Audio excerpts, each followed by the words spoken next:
Greetings, everyone. Welcome to the third Saturday, January meeting of Cincinnati TV Toastmasters. This is our 10 a.m. Saturday meeting, and I welcome all the club members who have joined us today. I really look forward to hearing our presentations, our speeches, and our impromptu topics. I would like to welcome the folks that are watching us on YouTube and social media because we're now putting our meetings on our own YouTube channel. And I know there are people that are finding us in that way. And I would like to see some more thumbs up on those because I love to go out there and rewatch them. That is, and one of the mottos of our club is watch yourself grow. So there's so many positive things about clubs all over the country, but they don't all have an opportunity. Some of them have gone hybrid, but they don't all have an opportunity to watch themselves give their presentation and watch themselves grow. So that's a little plug for how awesome we are as a TV Toastmasters Club. And this morning, our Toastmaster of the day is Veronica Sanford. So, Veronica, would you like to tell us more, get us kicked off today? Absolutely, 100%. Now, we are having Dave Delehanty joining, and he's going to be giving a speech. And we also have Ron Keim, who's going to be giving a speech. And at the moment, we're having a little bit of difficulty hearing Ron Keim. So I just wanted to double check. Ron, can you hear us? Yeah, I can hear you. Can you hear me? Yes, Yes. sir. Yay. Thank you so Okay. much. So glad. I have a question before we get really started here. Veronica, you sent me information on Dave. Am I supposed to say all of that stuff on there? You can abbreviate it in the interest of time. And what's the time for the speech? It is 5 to 7 minutes. Okay. Thank you so much. Thank you. Okay, I'm going to go ahead and share our agenda just so that people know where we're heading. Sometimes it's nice before you get in the car to have a map of where you're going. A lot of people like that anyway. And here we go. My mom always used to drive us and love to get lost. So it's a skill to not always be in control. Okay, we had the call to order from Joy, and I'm the Toastmaster. The timer today is going to be Jeff, and he'll explain about that. Actually, we don't have any new non-Toastmasters, I believe. Everybody here is a Toastmaster, so you could probably be brief. And then the all-counter grammarian is David Ash. And then table topics is Joy. Ron will be giving his speech. And then Dave, are you okay with giving his introduction? Just let me know if you have any trouble with that. You can ping me in the chat and I will do the introduction. And then the second speaker of the day is Dave Delehanty, Compounding Dreams, the Young Person's Guide to Financing Retirement. Forgive me, I didn't report on Ron's speech title, which is Positive Reflections. All right, and then we will have a couple of minutes of evaluation time. I'll be the general evaluator. Jeff will evaluate. Excuse me, Jeff, I had you evaluating Ron's speech. Is that okay? Okay. Or we could change that to Dave, but I think that would be easier for him. And then Ron will be evaluating Dave's speech. David Ash will be giving the closing grammarian report. The timer report is Jeff. I'll give my closing thoughts once. And then Joy will be giving her closing thoughts. So I'd like to turn it over to our timer to give a brief introduction to the timing. Great. The timing today will be timing the prepared speeches. I think Ron's is, you just told me that, 8 to 10, is that correct? 10 to 12. 10 to 12, thank you. So you'll get the green light at 10, you get the yellow light at 11, red light at 12. Dave Delehanty, it's 5 to 7. So again, 5, 6, 7. We also have table topics. Those are 1 to 2 minutes. So you'll get a 1, 1.5, and 2. And then finally, the evaluations will be 2 to 3 minutes. 2, 2.5, 3. Back to you, Madam Toastmaster. Okay, thank you so much. And now I would like to turn it over to our word of the day, grammarian David Ash. Thank you, Madam Toastmaster. And yes, I'm going to be the grammarian for today. And in that role, I think since we all are Toastmasters here, I think most people do understand the role. So I'll just say briefly, I'll be counting your ahs and your ums. And the only other thing that I do want to mention is the word of the day. And I'm going to try to share my screen to see whether this works or not. Can you see my screen there? Yes. Everyone is, yeah. So the word of the day is coopetition, and that's kind of a portmanteau of two different words, a cooperation and competition. And I've chosen this partly because we are entering the contest season for Toastmasters, and coopetition essentially means that we may have people that we are both cooperating with and competing with at the same time. And I love this concept, and it's how I'm approaching the speech competition. I'm going to be competing, but I'm also going to be learning, and in that sense, cooperating with everyone that I'm competing with. So it's kind of this, we can both cooperate with people and learn from them, but at the same time, compete with them at the same time. So coopetition, that is the word of the day, and it's a word that I love in a lot of different contexts. So I will try to stop screen sharing and turn it back to you, Madam Toastmaster. Excellent. Thank you so much, David. I will say that because I was not aware of the extended time of Braun's speech, I'm adjusting the agenda now. And Joy, I will only unfortunately be giving you 7 minutes for the table topics. And over to you, Joy. Thank you, everyone. I'd like to hook onto our word of the day because coopetition is something that I hear very often in networking. So when you go to a networking meeting, many times you're trying to find clients, you're trying to find people who will buy from you. However, if you're putting on a summit or you have a podcast, you're looking for coopetition. It may be people who do the same or similar thing that you do, but you want to know more about them. You may want to involve them in a joint venture. So our word today is coopetition. I would like to ask David Ash, who has had a little bit of time to think about what coopetition even means. David, besides the speeches for a Toastmasters club, can you think of any other opportunity where grown adults have to use coopetition?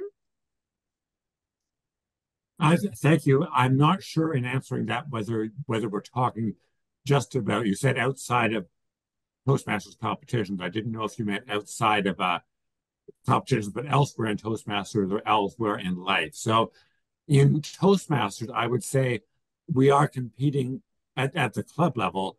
There is coopetition between clubs as well. So one club may do things one way, another club may do things a different way, like, for example, in how we promote our clubs, how we reach out to guests, even things like how we do table topics. There's coopetition between clubs. So, for example, other clubs may do different things with regard to table topics. They may greet guests in a different way. Some clubs may be more aggressive in introducing guests and trying to get guests involved early.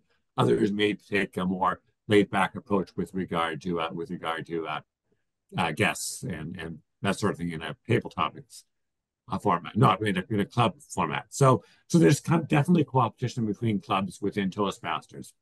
Outside of Toastmasters entirely, I'm going to kind of punt it back to you when you said that there is that networking is really a great opportunity for coopetition, and that is definitely true, and it's definitely something you notice when you're in job search mode, which I mentioned, I think, to some of you about 50 minutes ago. When one's in job search mode, you definitely, anyone you meet might be your competitor for some given job. I mean, that is a reality, that you might be applying for the same job and therefore competing. But at the same time, you may learn things from people. Most people you meet will probably end up being more your friends than your competitors, so you can learn from them. So there's basically two examples. One is the job search networking thing, which is in the larger world, and then within Toastmasters, definitely there is a lot of competition between clubs. Thank you. And back to you. Thank you. So, Jeff, I know you have a long career in the corporate world, and most likely you had to deal with various departments, sometimes managers of other departments, or it could have been analysts and specialists in departments. Can you think of a time when you may have had to use co-opetition in the workplace?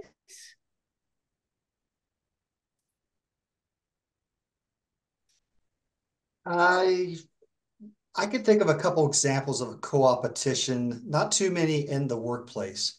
I should start off by saying, David Ash, I completely forgot to time you. If you're waiting for the green light, it never showed up. Sorry about that. And I'm forgetting to time myself as well.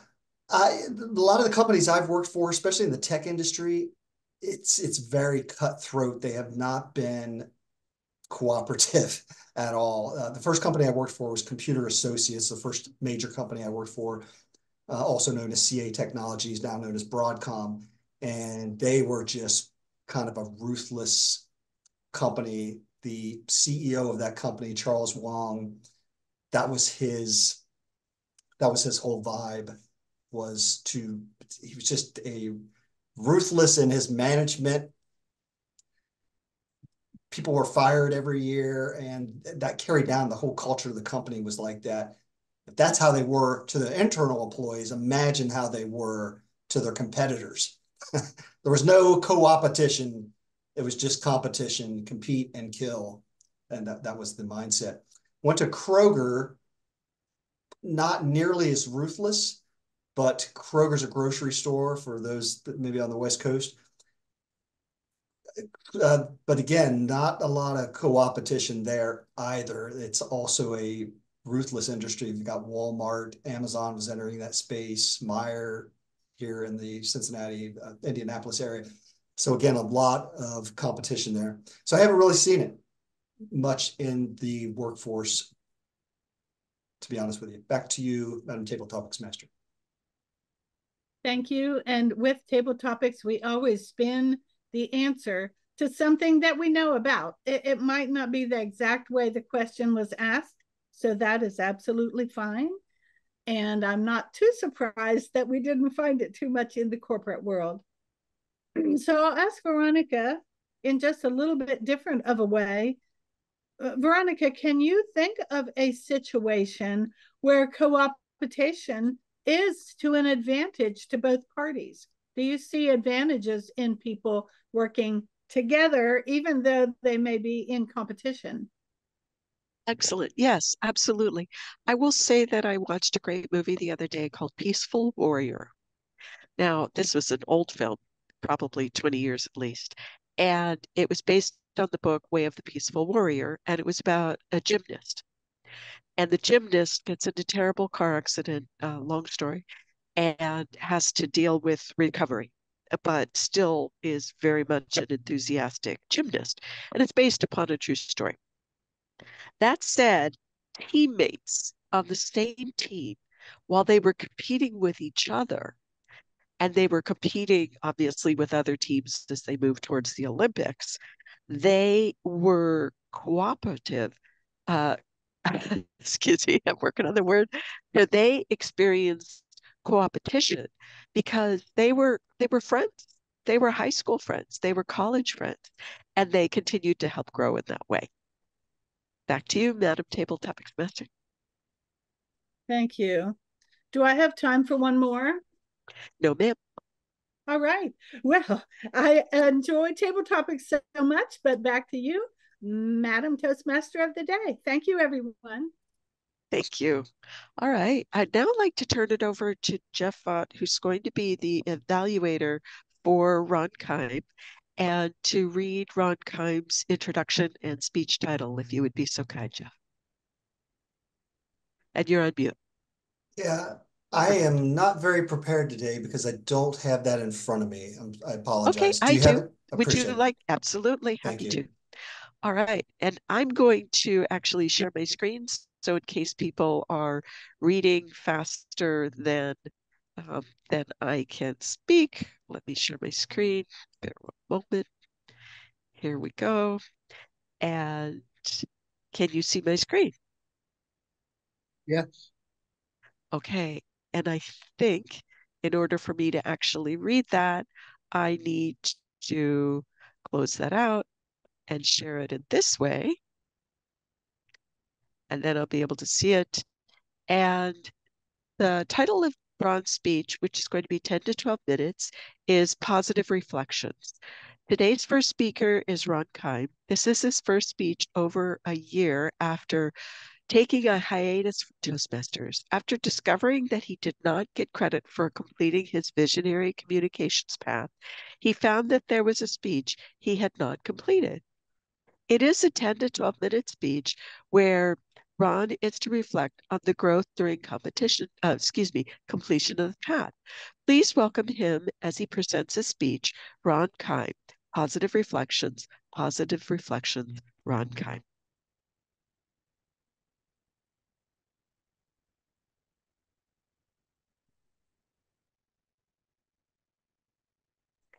Ron, you are on mute. Before I get started into the speech, I just want to mention I know you're not supposed to apologize for things, but I apologize that I'm going to be sitting the whole time. I still have to keep my leg up because it's still in the healing process. So I'll be staying in the chair as I go through the speech here. But I thank everybody for being here.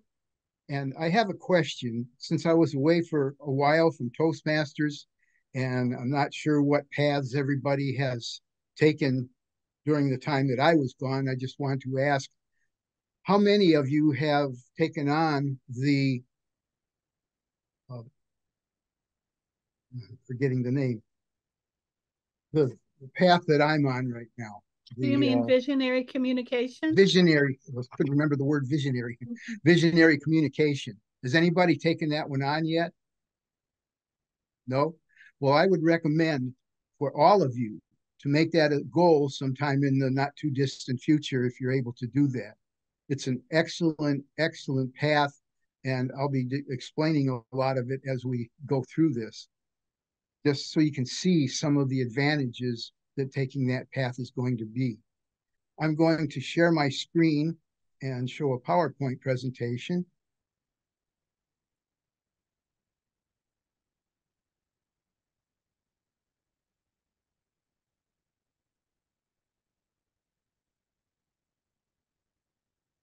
In the first level, there's 5 levels, and within each level, there's 3 or 4 different projects.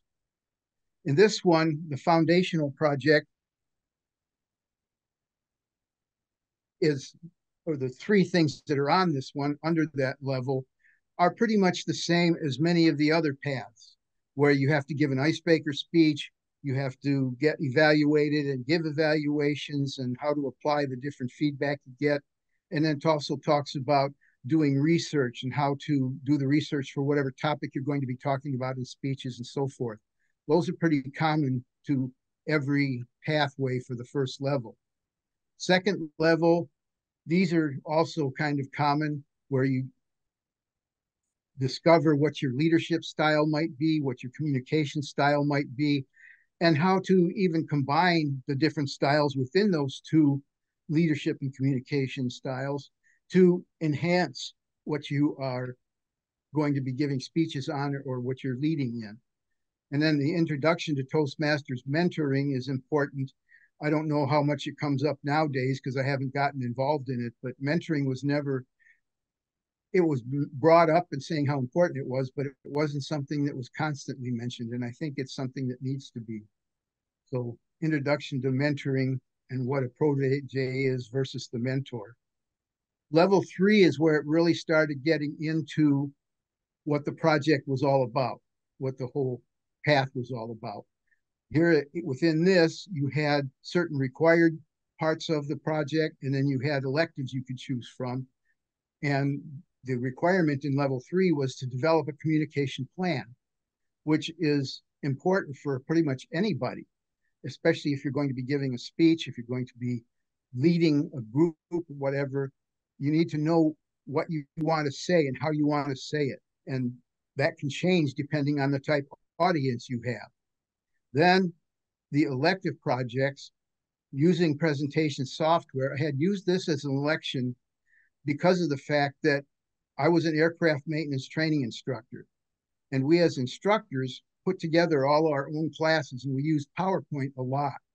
And this part of the project really helped me enhance how to put together PowerPoint presentations. Some things to do that make it better, some things not to do because it would make it worse. It was a beneficial thing for me. Inspire your audience. As I mentioned a few minutes ago, you can have different audiences, but giving the same type of speech. So you need to determine who your audience is going to be so it can make it better for you to come up with ways to help keep the audience enthusiastic about what you're talking about and get a good rapport with the audience. Level 4, communicate change. This, to me, was one of the most important parts of the whole project, because whether you're in business, whether you're in a social organization, or even within family, things change on a regular basis. It's not always the same, sometimes for the better, sometimes change for the worse. So if you can come up with, gather information in support of whatever that change is, it can really help in helping people to accept that change, because now you can see the positive parts of it, not just the negative parts, if there were any negative parts. For my elective, I selected manage online meetings. And this came up at a very appropriate time, because when I started on this part of the project was after COVID had hit, and everybody was going to Zoom and using Zoom meetings. I'd never done anything like that before. So it helped me to learn how to begin online meetings, how to do presentations in online meetings, and different ways that I could manage that to help keep the meeting flowing well. Level 5 is where it really started focusing on using this visionary communication, where you have to develop a vision, develop something in your mind on what it is that you want to be able to just talk about, or what the group that you want to lead. What is your vision for leading that group? And this part of the project helped enhance that for me to where I was able to do it better. My elective was leading your volunteer organization. Toastmasters is very much a volunteer organization. So I wanted to be, I was president of 2 clubs at that time. One, the club that we're in right here, and I was also part of Wilmington Expresses. I was president there. And I knew my leadership skills weren't the best in the world. So this part of it helped me improve those leadership skills. Not exactly to the degree that I hoped, but I did improve. And I hope the people that I was leading at the time noticed any of that. With the, your Toastmasters club, you hadn't seen me leading club before, so I don't know if you would have seen any improvements or not. You would have just seen what was there. But it was really a good part of the program for me. That was the 5 levels that I had to go through. And one of the things that this project that I'm doing right now with the speech said for me to do was to show different things that had happened with me, either outside Toastmasters or within Toastmasters. What were some of the benefits that I had gained from that? So I'll show that now. One of the things is I had a number of officer roles over the years that I was in Toastmasters. And you can see here, the numbers after the title are the number of times that I had fulfilled each of those roles. And whenever I took on a different role, it really helped me improve my leadership skills. But it was definitely a beneficial program with the visionary communication that helped me even more. And the last part of this, area governor, that was a role that I had to take on. Now they call it area director, I think. I had to take that on in order to get my distinguished Toastmaster level. And that's where these come in. When I first joined Toastmasters, they had a totally different training program than what they have now with Pathways. Pathways came on within my last 2 or 3 years within Toastmasters. So these are all the different levels that I had to complete before I could become a distinguished Toastmaster. The competent Toastmaster and the competent communicator were exactly the same thing, just different titles. And they came out with competent communicator just after I finished competent Toastmaster. So I had to do all the projects again in order to be a competent communicator. So anyway, the rest of these are all different levels and roles I had to complete and projects I had to complete for that distinguished Toastmaster, including doing a high performance leadership project. Then I finished the visionary communication, which I'm talking about now, and the 5 levels within that. I started effective coaching before I left Toastmasters, and I got 1 project done in that. Some accomplishments outside Toastmasters, work-related. Whenever I would finish any of those projects that I listed just on the last slide, Toastmasters would send to my supervisor staff letters saying, here's what Ron accomplished now, here's what he's accomplishing this time, here's what they're all about. And based on those and some of the criteria needed by the company and the roles needed filled by the company, I got promotions because of some of the things that I did through Toastmasters. I also was awarded what was called the Silver Wings of Excellence. The Silver Wings of Excellence was the second highest level that a person in the company, any person in the company, could achieve for recognition. And I received that for taking on above my training roles. I took this job on as what was called the Junior Tech program. They had me, they had a bunch of technicians that just were out of school but had their licenses, or people that had been out of aviation for a year that had their mechanics licenses. And I ran the whole program. And we had 10 or 12 mechanics going through the program, and it was for a 2-year program. And they were impressed enough with what I was doing there, plus my other work, that they awarded me the Silver Wings of Excellence. Personal, it really helped going through this visionary communication. I think it helped, and Toastmasters overall helped me have better communication with my family, my parenting skills, with my spouse. It also improved my self-confidence to where I was able to lead a congregation for 2.5 or 3 years. We started a new congregation, and I did all the pastoring, even though I wasn't a pastor, until we were able to get a pastor. And that, I gained a whole new level of appreciation for what pastors have to go through, because I had people coming to me with their problems, with this, with that, things I had never had to handle before. And it also helped me improve my writing skills, especially when I'm writing to different businesses, for example, that where I ordered something on Amazon and it didn't come properly, or something was wrong with it. Being able to write that stuff and write the letters appropriately really helped enhance my communication and writing skills. So as I mentioned earlier, I would recommend this path to anybody, no matter what you do. And that's back to, I'm not sure which one I'm going back to. I would imagine back to Veronica. Yes, sir. Very good job. Thank you so much, Ron. All right, I'd now like the timer to give 1 minute of silence to himself to write the evaluation.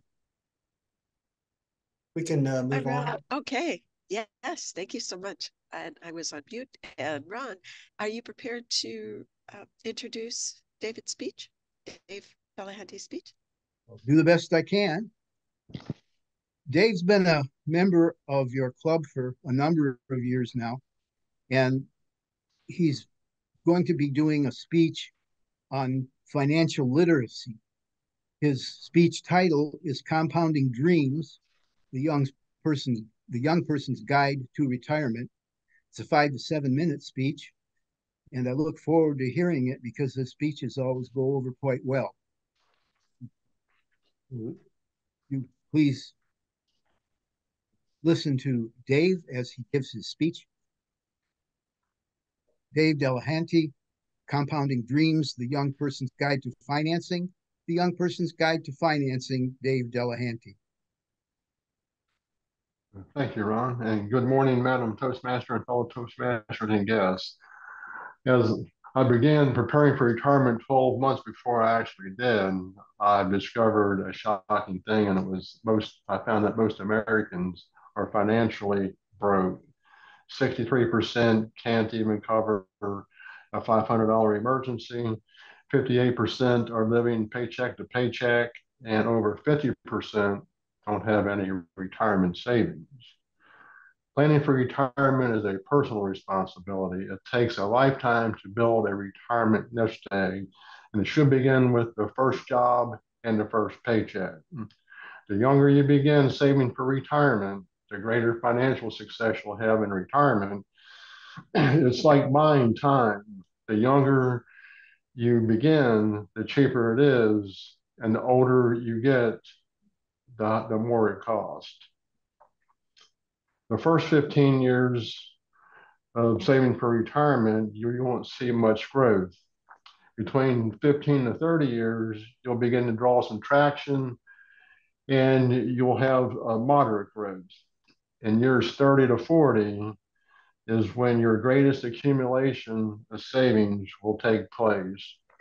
From year 40 to retirement, you'll be going into the home stretch of retirement, and you won't have as much growth because you will be moving your assets to safer assets to protect your savings in case there would be a market turn down.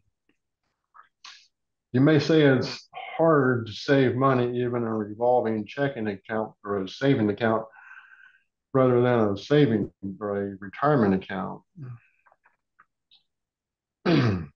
due to some of your current and past financial setbacks. I fully understand how you may feel, especially when life throws you an unexpected curveball. My wife and I, in 38 years of marriage, have encountered 3 of those curveballs, and the first one was a grand slam. We have a special needs daughter. We needed to take to speech and physical therapy, and once we reached the maximum that the medical insurance would cover, to continue those services, we had to pay for those out of pocket. By the time we paid our housing expense and our daughter's therapy of $1,100 a month, that left us with $200 left at the end of the month to do everything else. I worked 3 jobs and we ran up credit card debt. We did this for about 18 months until the school district had to take that over when she reached the age of 3 in 1991. The second curveball was when my wife lost her job in October of 1991 due to a massive management downsizing. And it took her about a year to find another job. And with that came a large pay cut. The third curveball hit during the economic crash in 2008. I had to take an 8% pay cut, and later on another 6% when the company did away with their 401k plan. During these trying times, we kept contributing to our 401k plans, and I have to say a few percent higher than what beyond the company match. There were a few times when my wife told me we should stop contributing to our 401k plans. I knew if we stopped our contributions, we would be committing financial suicide.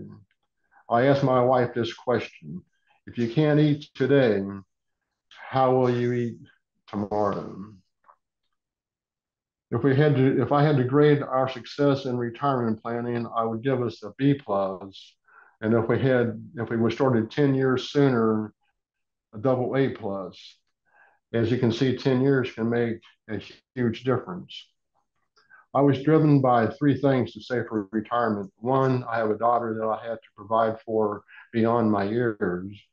Second, I never wanted to leave financially broken again.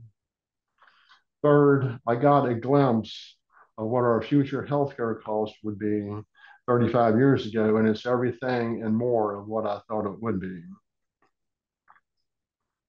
Also, don't compare yourself to others.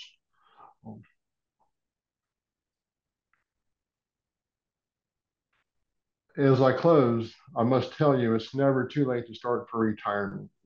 Don't beat yourself up because you haven't done it. Just do it. Also, don't compare yourself to others by looking at the houses they live in, the cars they drive, or the vacations they take.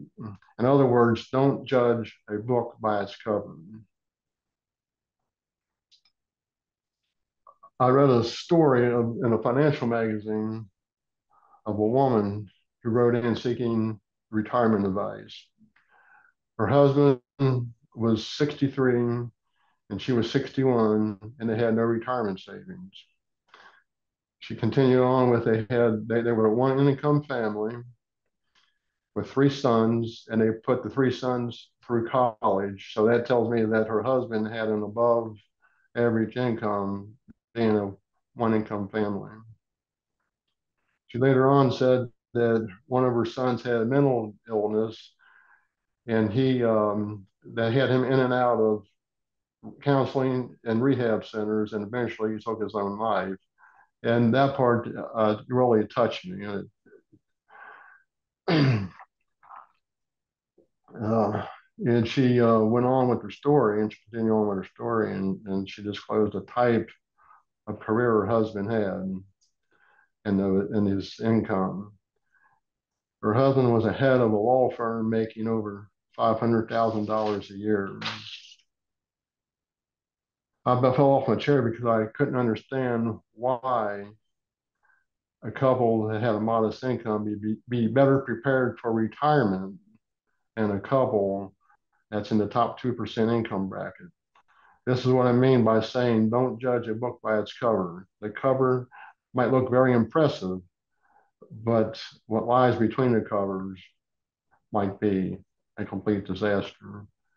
And back to you, Toastmaster. Wow. Thanks so much, Dave. Great job. All right, Jeff, if you would be so kind as to put a 1 minute of silence on the clock for Ron to write his evaluation. Yeah, I think I've got it. You can continue on. Thank you so much, Ron. Okay, Jeff, I understand you're doing double duty. So Jeff has taken on the non-admirable role of being both timer and evaluator. So Ron, if you would be so kind as to give Ron's evaluation. Great, thank you. Ron, you gave a speech on positive reflections. This is finishing up your visionary communications, level 5. Now, for the folks that don't know, pathways, visionary communication is a path and pathways. Pathways is the courseware system that Toastmaster uses. I believe at last count, there were 11 different paths. Visionary communication is one of them. What was interesting, Ron, you talked about how long. Now, there was a pandemic in the middle, I think. You started this, a pandemic happened, lots of other things in your life went on. So you've been working on this for, what, 3 or 4 years? Does that sound Probably, about right? I was off for 2 years or a year and a half. So yeah, probably 2.5, 3 years. Okay, yeah. So fantastic, congratulations. It takes a lot, even if you were to go straight through and do this, some of these paths take at least a year and usually, more in the 2-year time frame. So great accomplishment and congratulations on that. The purpose of your speech, from what I could glean, mostly it's a reflection for you to just go back and reflect on all the things that you've done during this visionary communication path, but also it inspires us to take a look at that particular path, visionary communication, and even the pathway systems. You even threw in a plug for pathways at one point. So I thought that was great. You walked us through all the levels. You specifically talked about what electives you chose. You pointed out communication change, which was one of the projects, and the online meeting project were both really valuable and timely. You were at a point in your life where you could really use those. You also listed a huge number of accomplishments, including both Toastmaster and job related. So your silver wings of excellence that you got at your job.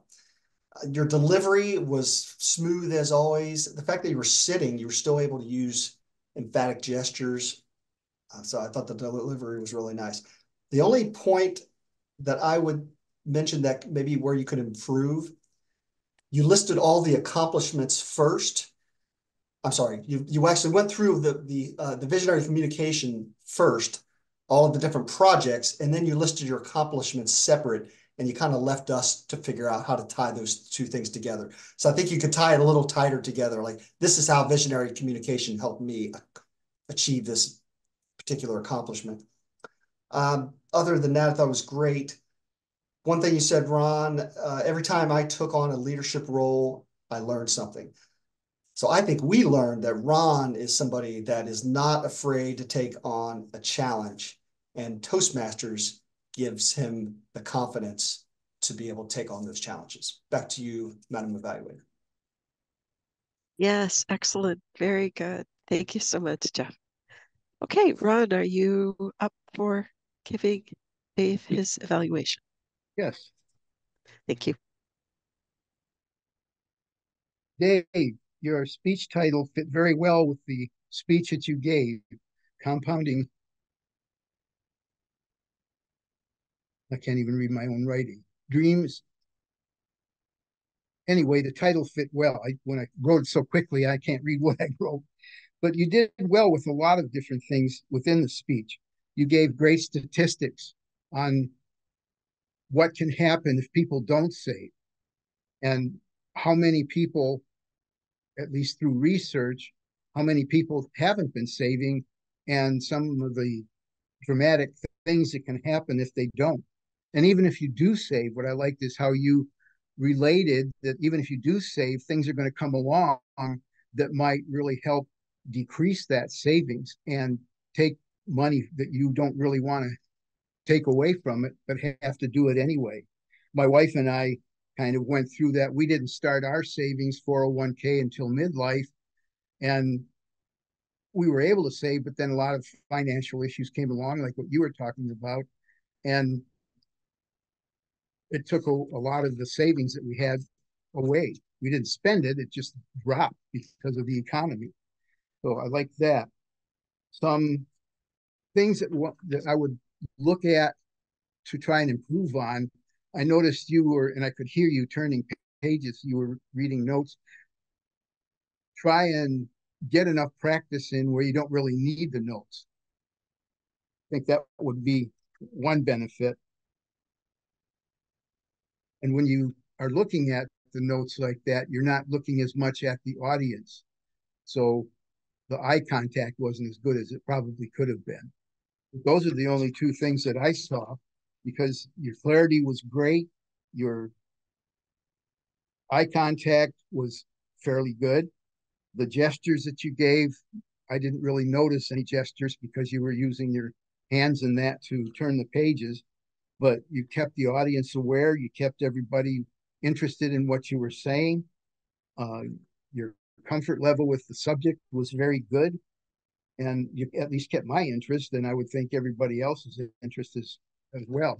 And the whole thing, as I mentioned a minute ago, was well supported. You had good statistics, you had done your research on it, and it's something that you've been involved in for quite a while. So overall, I think very good speech. Back to you, Veronica. Excellent. Thank you so much, Ron. All right. Well, I would now like to turn it over to our grammarian, And David, are you okay to give us the grammarian report, please? Thank you, Madam Toastmaster. Yes, we had all very experienced Toastmasters speaking, so there's not really a lot to report on here. I'll just run through it quickly. In table topics, Jeff, I noticed, had one double clutch, but did use the word of the day twice. And one usage, which I thought was very strong, was ruthless in his management, describing someone who was very much on the competition and not the cooperation side of competition. So that was Jeff for table topics. I don't have my own table topic because I was not recording that. Veronica, also really good in table topics, used word of the day as well. Just one for Veronica, so that was great. And then now moving on to the speeches. Ron Keim I just used myself there in saying that Ron used once, a couple of double clutches, one usage, which I thought was really good, but I'm going to make a suggestion for a small improvement. I thought Silver Wings of Excellence was excellent, great usage, but you used was in the past tense, use the present tense, say is. It's always stronger to use the present tense. Dave Delehanty in his speech, just one double clutch, that was great. And then usage, I loved the curveball, and I especially loved when you said curveball, and then one curveball was really a grand slam. It kind of, you kind of had the curveball, then hit the grand slam. Very good usage, caught our attention. Jeff, just one in the evaluation. Then Jeff, having previously noted it, Jeff also noted Silver Wings of Excellence. So I guess we both agree that that's good usage. And I thought it was good usage of Jeff to mention that again. Then finally, Ron in his evaluation had try and as kind of a filler twice, but otherwise really good. So just a few things, a lot more positive usage from this group of experienced Toastmasters. Really not a lot of problems. Thank you, and back to you, Madam Toastmaster. Excellent. Thank you so much. Okay, I would now like to turn it over to Jeff for our timer report. Yes, for the timer report on table topics, I missed David Ash. I also did not time myself. I'm assuming we were in the 1 to 2 minute area. Veronica, you were exactly at 1 minute. Ron's speech was 10 to 12 minutes. He was at 12:29. Still acceptable. Dave, you were 5 to 7. You were at 6:51. I did not time my evaluation. Ron's evaluation was 2:29. Back to you, Madam General Evaluator. Thank you so much. And as I mentioned, it is sometimes difficult to take on more than one role. So I'd now like to give my general evaluator evaluation.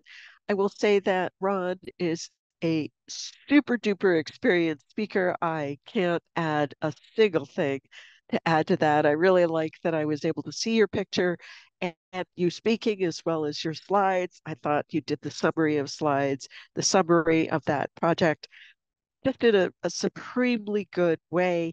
I would love for people who are interested in Toastmasters to know more about pathways and the value that Toastmasters brings. And you did that sales job so perfectly. So if people are seeing this on YouTube, primo, just perfect. Now I'd like to turn it over to my evaluation of Dave Delehanty. Dave, you're in so much trouble. I will say, not at all. Great job. Really great job. So I would love to hear more speeches from you. I would actually, to make this speech even better, I would love to have seen a couple of slides, even if they're just a few bullet points, because there's so much detail. I remember you talked about the compounding interest and the fact that it went up as time went on. I thought it would be really good if you could show a picture of that because some people are so much more visual than verbal. And it would also help a little bit, I believe, in helping you not use notes because you could see those bullet points and know exactly what you were talking about. And if there were any numbers that you wanted to make sure that you remembered, they would be right there on the slide for you. That said, great job, everybody. You're doing a super job on staying on time. Really appreciate it. I'd now like to turn it over to the Toastmaster, and I would now like to turn it over to Joy. I'm shaking my own hand because when we were physical, we used to shake each other's hand all the time until we hit the pandemic. Back to you, Madam President. Thank you, Veronica. What a great meeting today. I'm not kidding. I am so proud of this club, and I'm really proud to be serving as president. I am not the general evaluator, but I do want to say I really enjoyed both of the speeches. And Ron, you have made me curious about visionary communication. You really have. I am thinking that that should be my next pathway. And I really enjoyed getting an overview rather than just reading it on the screen of what is that pathway about. Well, now I know a little bit more about that one, and it has piqued my interest. And Dave, I'm not the general evaluator, but what a great speech. I mean, well organized with the content and well communicated. I love the way you brought a family that sometimes had to have 3 jobs and had some challenges in their marriage, and then someone else who made $500,000 as their salary, but one family saved for retirement as best as they could, and the other family maybe didn't know about how important it is to save for retirement. However, I know the importance of having 401ks or whatever your retirement plan is, and I know even more about it from listening to Dave's speech. So thank you so much, Dave, and everyone who joined us here today. I'm about to wrap up the meeting for today a little bit early. Are there any comments from anyone while the meeting is still going? We can always chat when the meeting is over. Veronica, you want to bring something up? Yes, I was in the TLI, the Toastmasters Leadership Training this weekend, and I will say, or yesterday, I should say, and I will say that one of the things that I learned on the VP of Ed training is that Pathways is changing. And Pathways is going to be reducing the number of paths, I believe, to 6. And I would like to have that excellent presenter speak to the club about exactly what those paths are. And that will also help encourage people who are in our listening audience on YouTube to be able to understand the value that Toastmasters brings. Back to you, Madam President. I like that idea, Veronica. I think everyone would. And since you coordinate our schedule for our meetings, if you are able to get that speaker and have them come and give that presentation, I would love to see it in an upcoming meeting that isn't already scheduled out. So I look forward to hearing more about that. Well, I thank everyone for joining today. Everyone should stay warm. Now, a little bit of a grin before I close. I have been out taking pictures, as I'm sure a lot of you have, because nature is just so awesome. And in this weather, you can really get some beautiful pictures. So I had an opportunity to take a picture of a wheat field blowing gently in the wind, but I can't show it to you because it was too grainy. All right, thank you, everyone. I will see you on the first Thursday of February and the third Saturday of February for another TV Toastmasters meeting. Thank you so much. Goodbye. Bye, everyone.